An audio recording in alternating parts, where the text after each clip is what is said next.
গল্পের নাম চাষি ও তার ছেলেরা। এক গ্রামে এক বুড়ো চাষি বাস করত।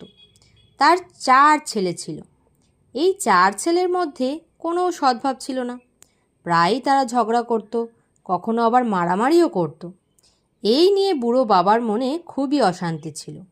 একদিন ছেলেরা তাদের বাবাকে বলল, আমরা আলাদা হয়ে থাকব, আপনি আমাদের টাকা পয়সা জমি জায়গা যা দেবেন তা ভাগ করে দিন।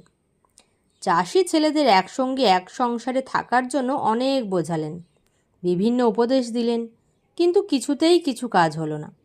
ছেলেদের মতিগতি দেখে বুড়ো বাবা অসুস্থ হয়ে পড়লেন। একদিন অনেক ভাবনা চিন্তা করে বুড়ো চাষি তার ছেলেদের ঘরে থাকলেন। ছেলেরা ভেবেছিল তাদের বাবা বুঝি বিষয় সম্পত্তি ভাগ করে দেবেন। ছেলেরা ঘরে এলে চাষি তাদের বললেন, বাড়ির উঠোনে 4খানা কঞ্চি দড়ি দিয়ে একসঙ্গে বাঁধা আছে, ওটা নিয়ে এসো। এবার এই কঞ্চির আটিটা কে ভাঙতে পারো দেখি। বাবার কথায় ছেলেরা পরপর সবাই সেটা ভাঙতে চেষ্টা করলো, কিন্তু কেউই পারল না। এরপর চাষি আটির বাঁধন খুলে ফেললেন আর একটা করে কঞ্চি ছেলেদের হাতে দিয়ে ভাঙতে বললেন। ছেলেরা অতি সহজেই নিজের নিজের হাতের কঞ্চি মটমট করে ভেঙে ফেলল।